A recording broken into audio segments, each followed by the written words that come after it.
Hello people, this is another knife review on A Dose of Drew, and tonight I'm going to be reviewing the Tactile Turn Rockwall, a very nice knife from the Texas company Tactile Turn.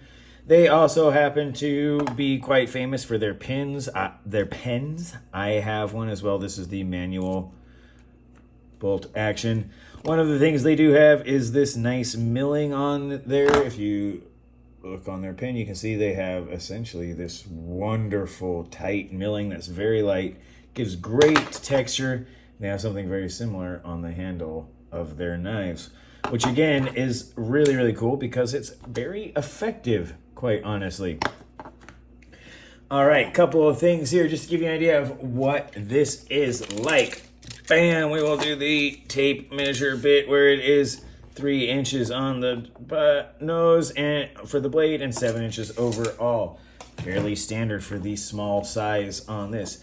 That's not bad at all. Just to give you another idea here on what this is, go with this. 2.54 ounces. There you go. Titanium on point for the weight bit there. Another thing some of you may have noticed as I flip this around, this is all titanium on the handles, and inside it is fairly well milled out. It's pretty tight in there, so you may not be able to see, but it is definitely milled out to achieve some of that lightweight, and it is fantastically done. Very easy tactile on there instead of tactile turns a little bit, and of course, for those who are wondering, this is the CPM MAGNACUT version. It is running on bearings. It is a single-sided right side deep carry clip only, and it has this nice drop point shape.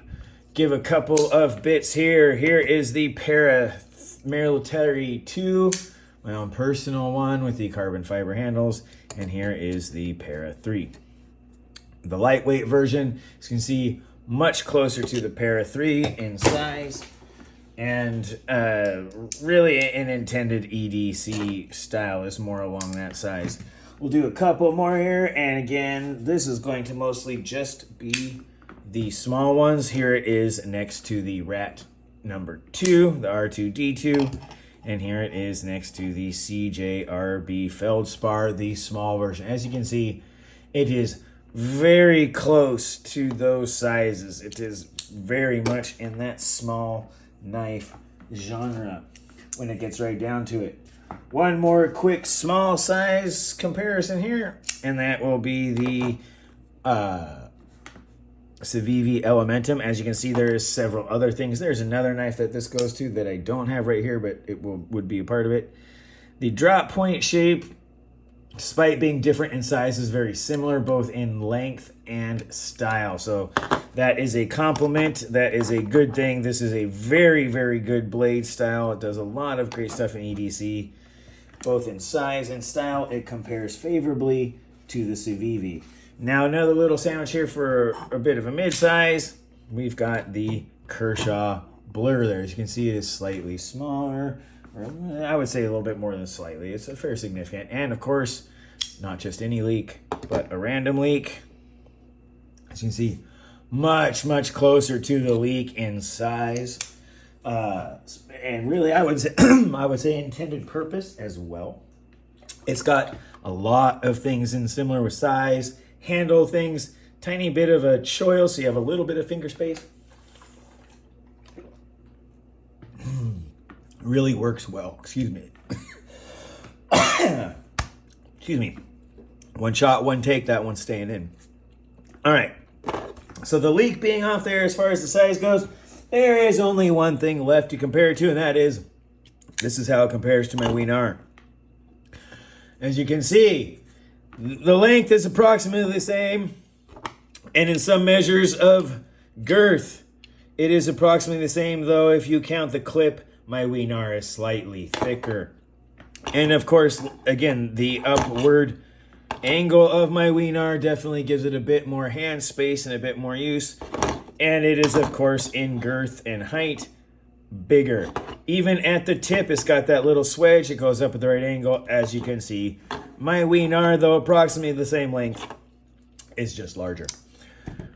that being said, all right, so now we'll get to the other stuff as far as the damn knife. So the design, aesthetics, mechanics, the noteworthy points, intended purpose, the cost-value ratio, and the expectations and possibly requests or ideas for a design that would work better. So we'll get right into it. The design of this is actually quite nice. It is narrow. It's got the right amount of girth to fit in your hand. It excels in a simplistic aesthetic in the design, which is nice. It's an EDC design. This is, though it has a good tough steel, it is not necessarily heavy duty where you're pounding it on stuff. But if you need light EDC and quite possibly in a corrosion, a highly corrosive environment like salt water or a lot of water or mist, I don't have the quiet carry waypoint, which this knife actually seems much more of a direct competitor to. But just to bring it out, quiet carry is another company that does a really good job, is American made. This one is the Drift. It is Vanix, titanium, LC.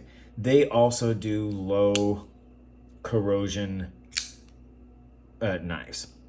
Their waypoint is very similar and is in some ways close. The MAGNACUT definitely goes in there.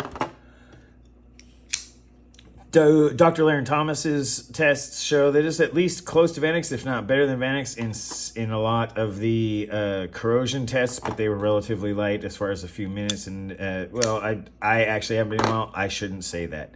There were some corrosion tests there. Go read it for yourself.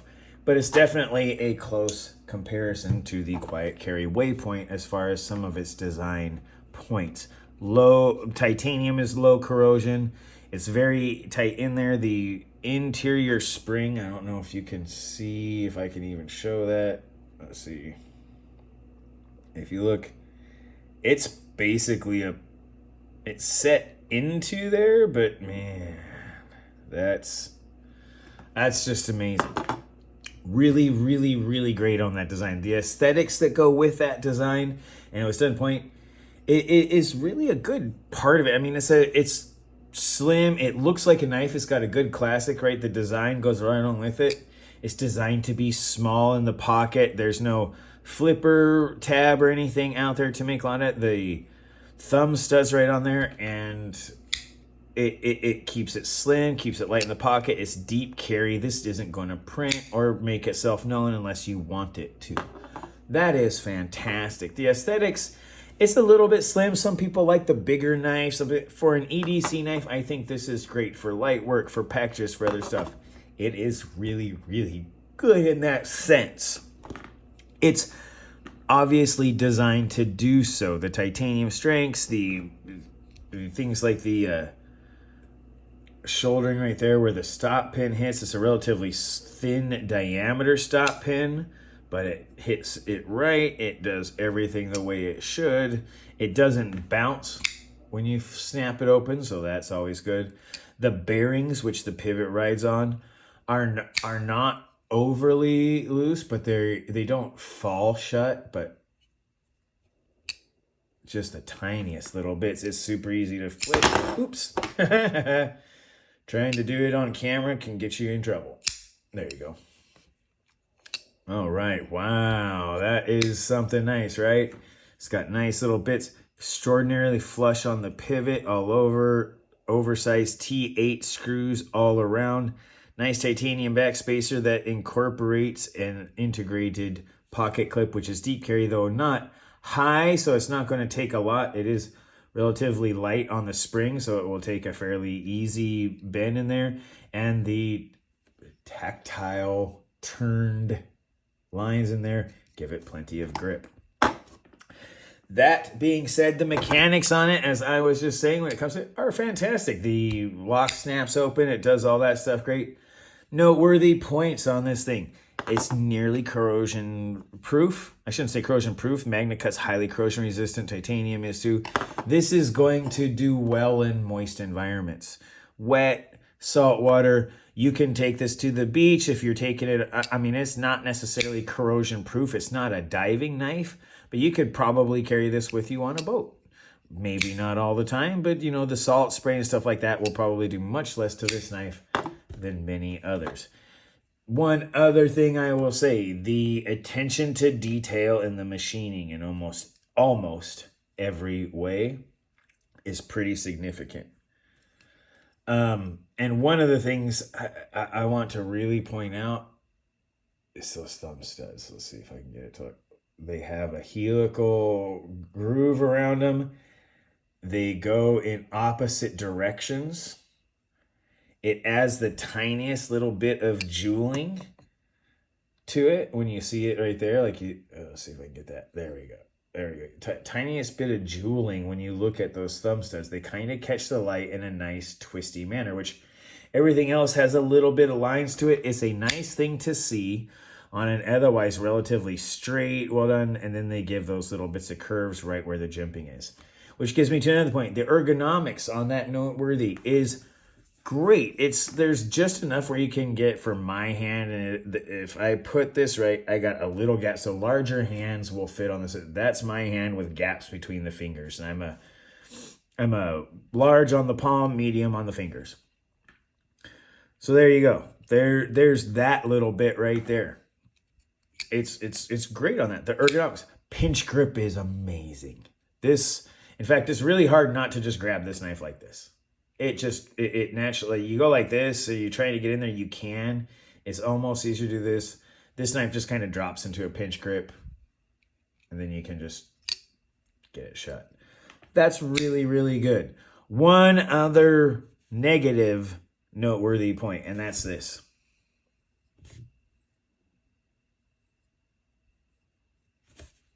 I have stropped this a couple of times per side on a 1/2 micron diamond strop just in case it was a deburring thing. It's not that it's dull. It's just if you're used to pulling stuff that's scraping across my skin and not shaving. I'll put it to you this way. Oh boy, I'm afraid to do this. I won't even drop this at full weight and run it over my skin. I know how sharp that knife is. And that's a factory edge. Can you hear that?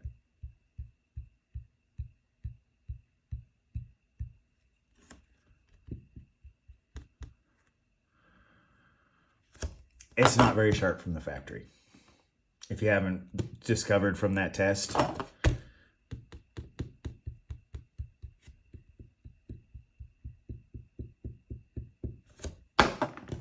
that's not because of MAGNACUT. This is an extremely obtuse, and obtuse I mean wide, not over 90. But this is just a very, very, very wide secondary bevel. It's not a steep angle like so many where you see the 13 to 17 degrees. This thing's over 20. On such a small blade that's really an EDC pocket knife, on metal, on a steel that's already extremely tough for a stainless steel. I mean, we are talking not quite 14C28N, but we're talking like CPM 154, but we're talking better than CPM S35VN kind of toughness with this level. So it's already tough. You don't need that wedgy of an angle. And just so you guys, in case you're wondering.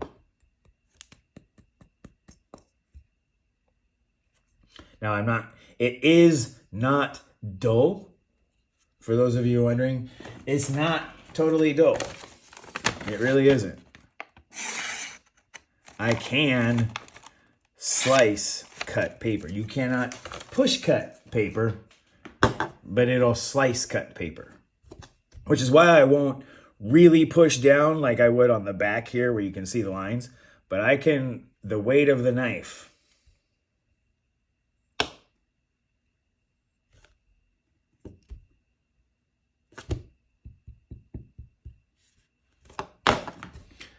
that's not sharp from the factory. It just isn't. Whoever did this one, I would like to blame this one example, but if you go and look at a lot of reviews of this knife, you will see the same thing. This knife is basically not coming sharp from the factory. That's a noteworthy point.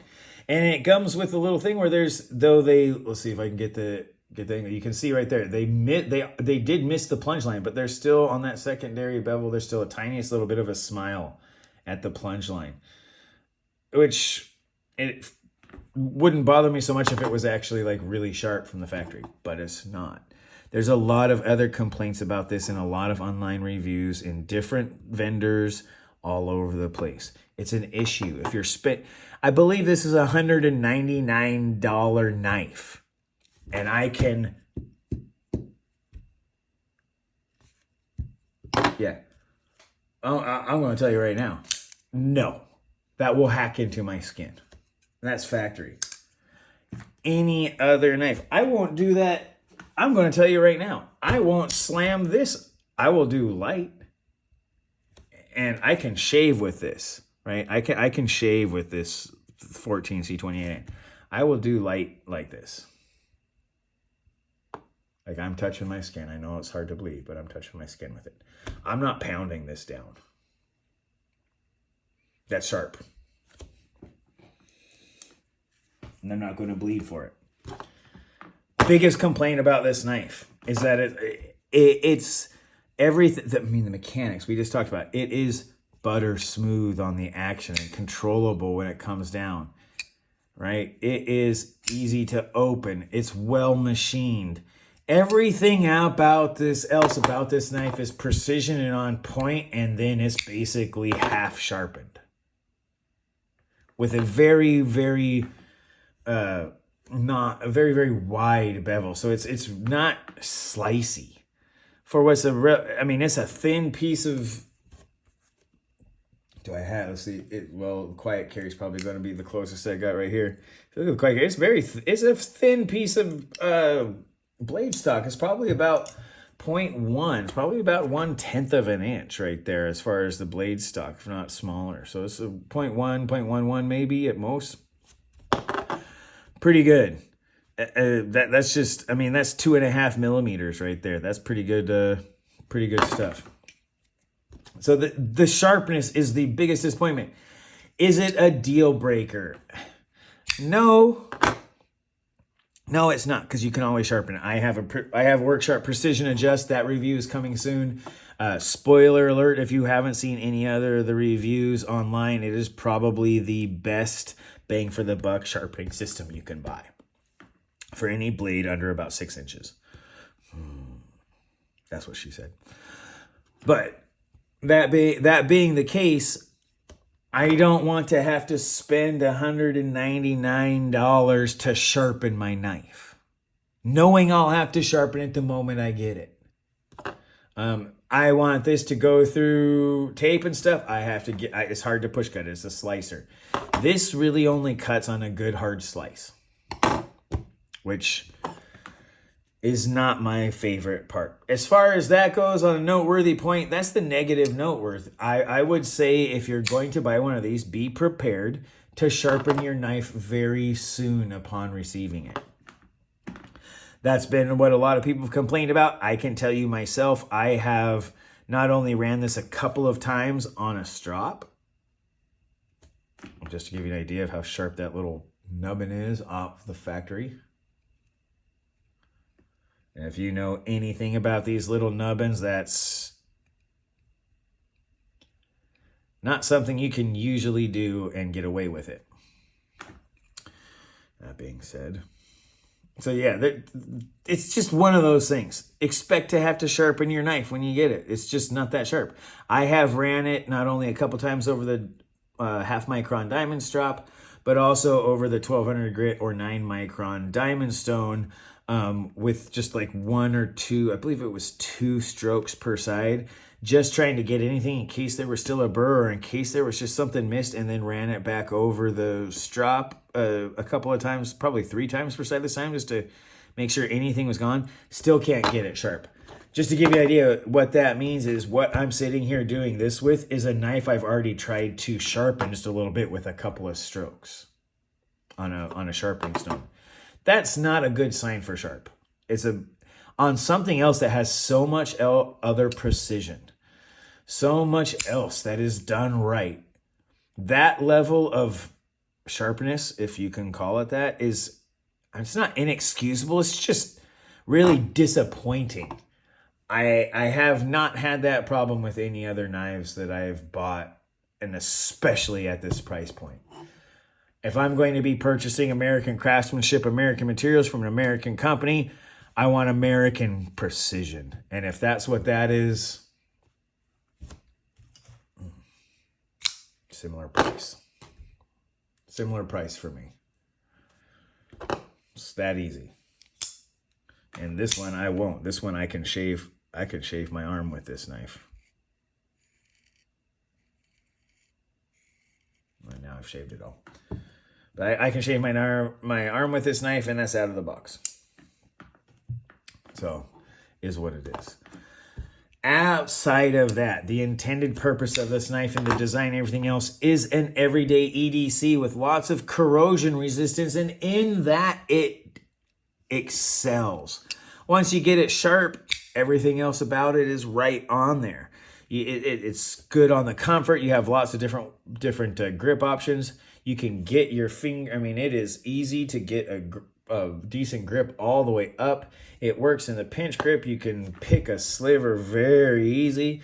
There's all sorts of stuff you can do with it, and it does it well, which brings us to the next part. It does it very well. If you want to talk about the cost to value ratio, price point, and I keep using the quiet carry drift because I don't have a quiet carry waypoint, which is out there.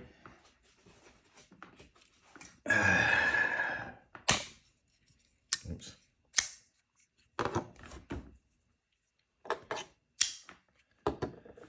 Look, here's what I'm going to tell you about some of this. There is lots to be said about all of that.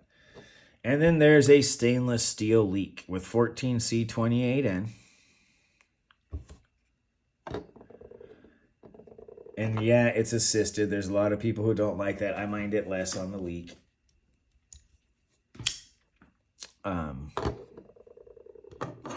$70. So VV. No, $70. So the cost of performance value is low.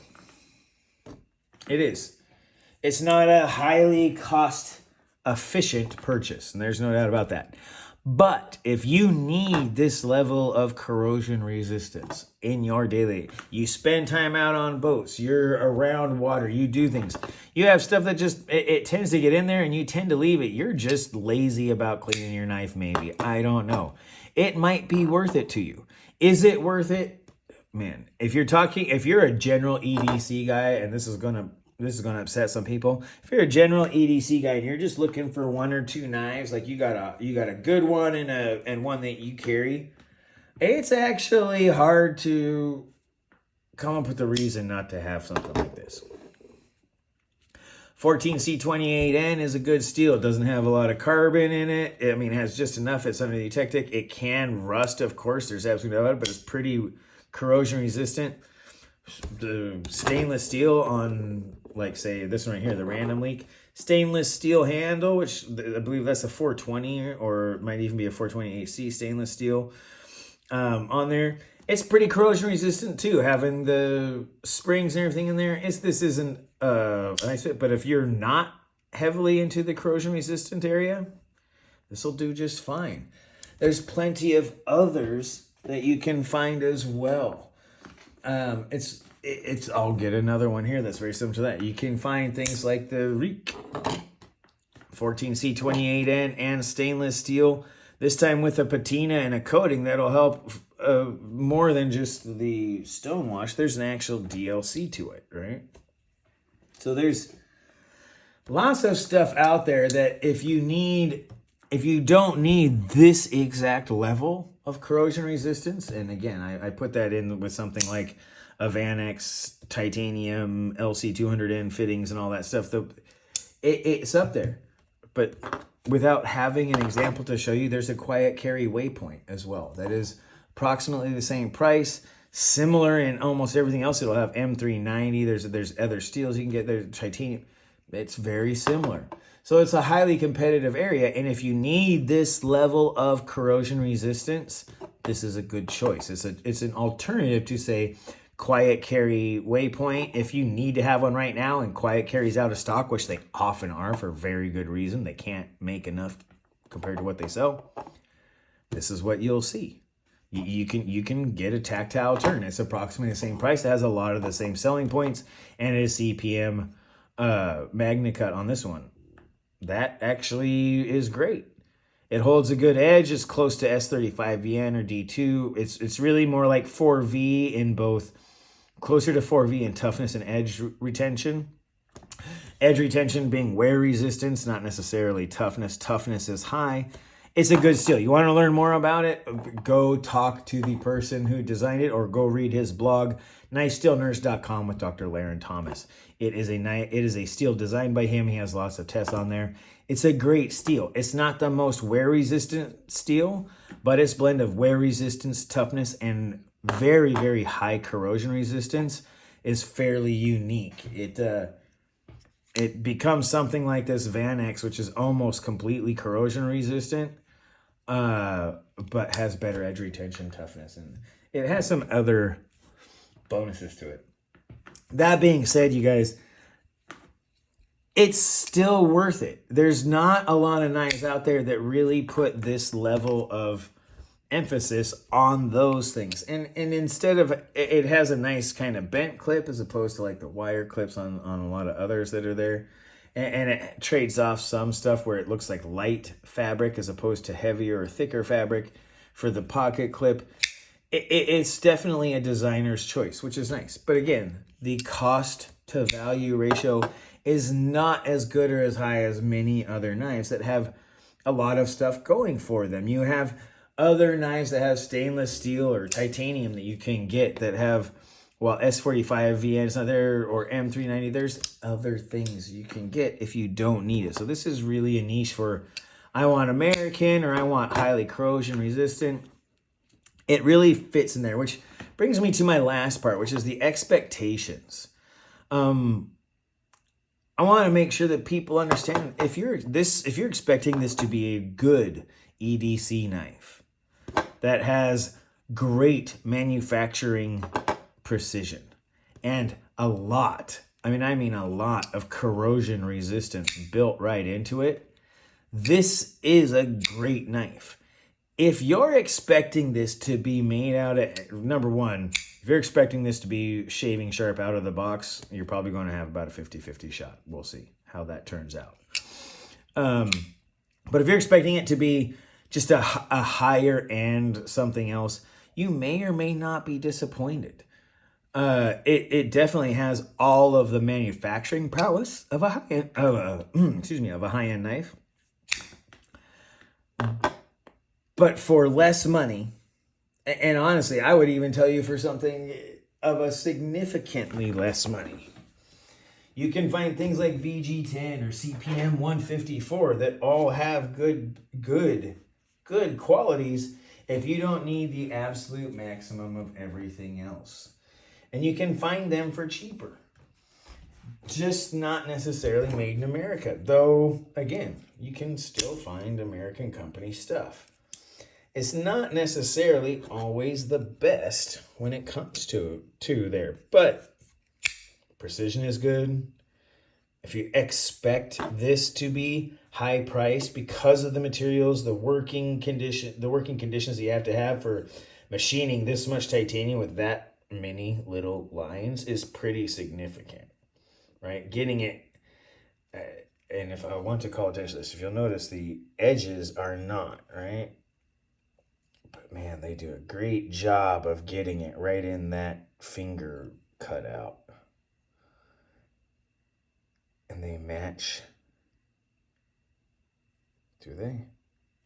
Oh. See if I can get it to focus, right? And they didn't quite match them up.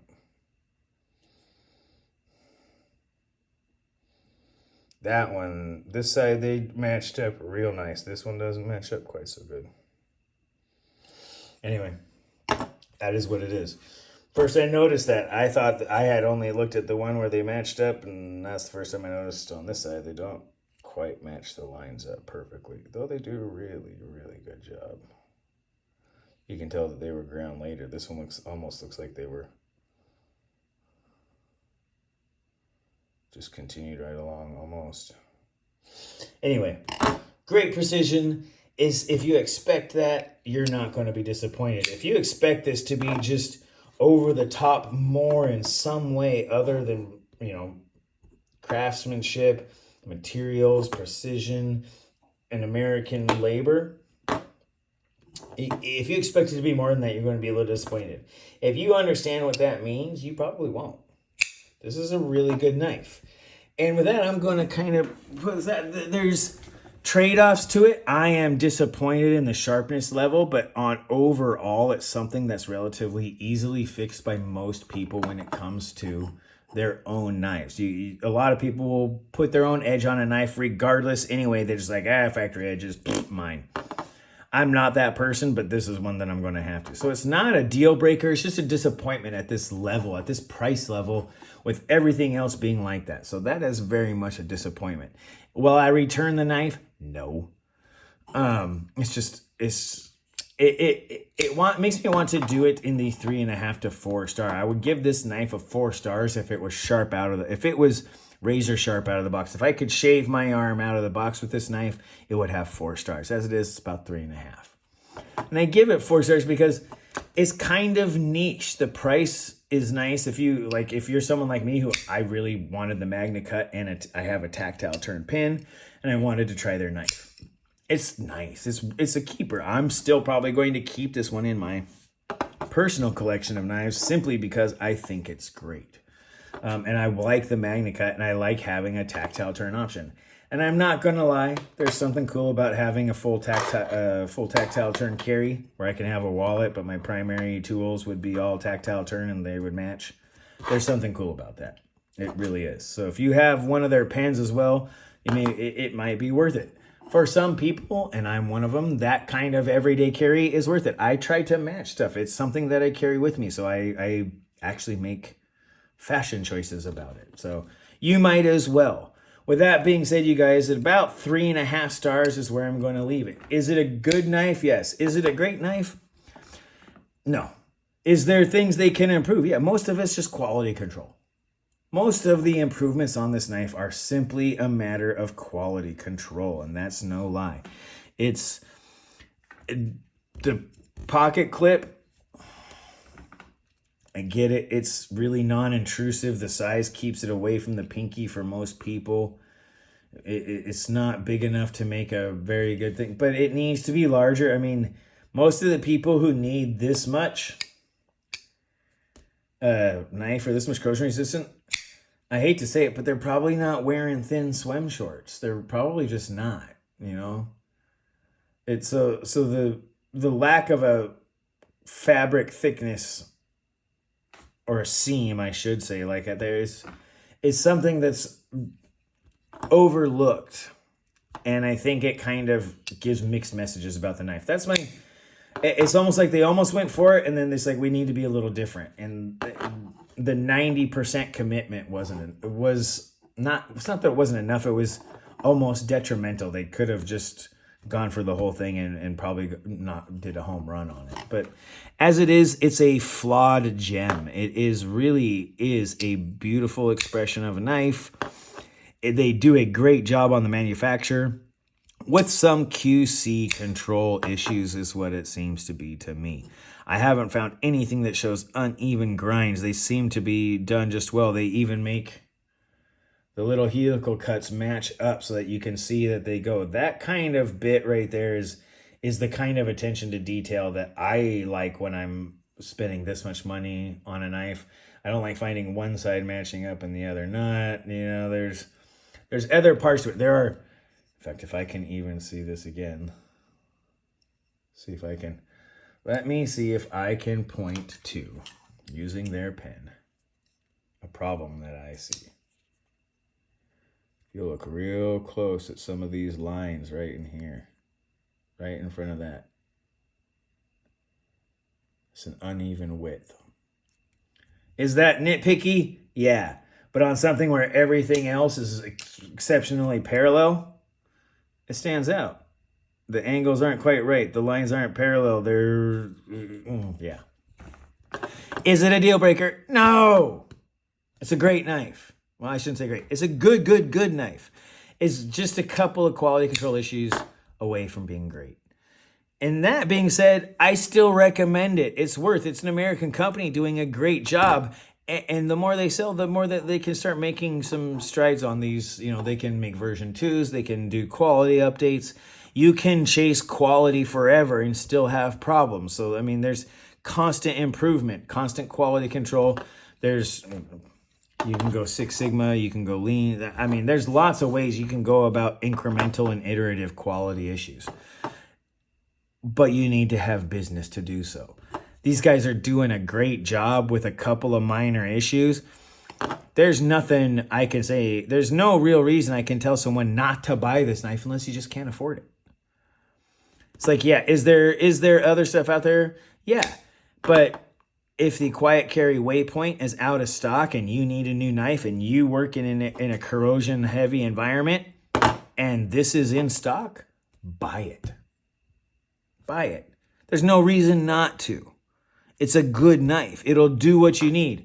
Will you ever sit there? I don't know if you'd ever sit there and be like, I should have got the waypoint. You won't be unhappy. You might have to sharpen this one. If that's a deal breaker and you're willing to wait, but you need a knife, I guess you don't need it that bad. But again, it ain't super sharp. So, with that being said, everybody, my recommendation is, yeah, buy this. It's not a great buy for a primary EDC unless you have specific circumstances.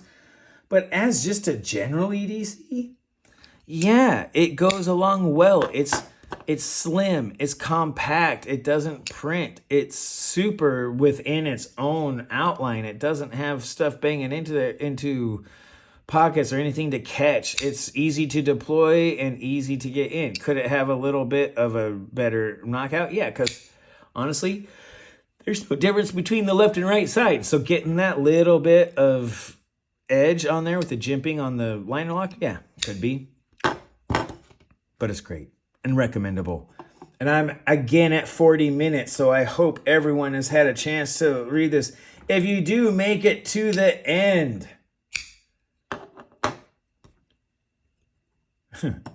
comment Rogue One is the best Star Wars movie. See how many people will get that. Anyway, yeah, just to drop that in there, it's definitely worth taking a look if you're in the market. It's high on quality, and again, I am going to hammer this down because let's be real, a dull knife isn't a knife, it's just a blank. So it's not very sharp from the factory. At least my particular example wasn't, and there's a lot of complaints online stating the same thing. So I apparently am not the only one. It's not just a single unit. It seems to be fairly prevalent throughout the line, but it works. It's a great EDC knife. And quite honestly, if you did just want to use it as one knife, I don't want you to think, it's not a bad choice. There's just, you can get different knives and maybe something more suited to your circumstance if you're not for these specifics. But if you just want it because it has all that, say, hey, I might run into that and I don't want to have to worry about it with my own knife. Maybe you don't. You just don't want to ever have, maybe you don't work in a corrosion heavy environment, but you just don't want to ever have to worry about it. You're willing to spend $200 on an American made product made by American workers in an American place. And for whatever reason, you want to support Texas. It's great. It's definitely something there, right? There's something to be said about it. So I'd be happy. I'd be okay with it, right? Like I'd be okay with these things. And it's good. Highly recommendable. Definitely worth a purchase. Tactile turn as an alternative to the quiet carry waypoint. And this one is the Rockwall in MAGNACUT. Very, very good to get a hold of this and try it out. I cannot thank Tactile Turn enough for producing this knife. They did just do the pins, and it is fantastic that they branched out into knives, and it is something I will be happy to say is that I have the ability to have a full tactile turn carry. I do support American manufacturing and craftsmanship as long as it suits my needs and wants. There's plenty of knives that I don't buy, and it doesn't matter where they come from. They just don't serve what I need. Do I have some cold steel? Yeah, but not very many. Do I have a Medford? No, but there's a couple I would consider buying. It just depends on where they're at and their price point. There's so many. There's customs I wouldn't. There's just ones that aren't out there. I'm not going to buy a wee Arrakis either. I'm not into the art knife. It looks really cool. It just doesn't look very practical. And that's a lot of money for a lot of material that gets removed. It's a lot of money to have a piece of titanium with a lot of holes in it, if you know what I mean. It looks beautiful. Basically, I'm paying them money to take a lot of titanium out. And if you're an artist who's like, well, that's what it all is. Of course that's what it is. That's part of the joke, right? It's part of the funny. Just to take material off. I don't want a big block either, right? If you want to do something like that, here's something close. But okay, 40 some minutes in. Again, I keep having these long reviews, and at the end I go over stuff, and I tend to repeat myself, as you guys may have noticed, and that's okay, because you guys, at the end of these videos, I'm really just a knife guy talking about the knife in front of me. And I'm not just trying to make technical stuff. I'm looking at this thing and going, it feels cool. It makes a nice noise. It does really well. I use it for certain things. This actually will work well for me in my shorts because I take walks on the beach sometimes. And this is a knife I can take with me. I don't usually take a knife on the beach, but being able to have something there in case I come across an animal or stranded, there's things like nets and other stuff out there. Having something that I might be able to help something in need or anything like that, be able to cut that off, or just have an emergency, not have to take a leather and have something nice and light. It will fit in athletic shorts. It will fit without overly weighing them down. It doesn't have too big of a clip, so it holds on nicely. It is a good knife for that kind of thing as well. You take walks on the beach, you live near the beach, or anything like that, you may not need it, but having something like this would indeed work well for you. That being said, you guys, as a knife person, I shouldn't say knife person, as someone who enjoys bladed weapons, bladed tools, edged weapons, edged tools, and I've carried a pocket knife since I was a kid, right? I mean, it was something that a lot of people did, and I have too. I have carried them forever. This is a good knife, and it's well worth a look if you're in the market for it. It would make a good single knife everyday carry, but its value ratio in that role isn't as high as others. But for some people, that's a subjective matter, and for them, the value's there. And with that, I'm going to end this with saying it's worth a look. Buy it if you like. You won't be disappointed, as far as I can tell, in anything except for the sharpness of the blade, possibly. And so, that has been a dose of Drew. I am said Drew. This has been a knife review of the Tactile Turn Rockwall. Made in America by American people with American steel. All right, you guys. With that, have a great night and a great rest of your day. Bye-bye now.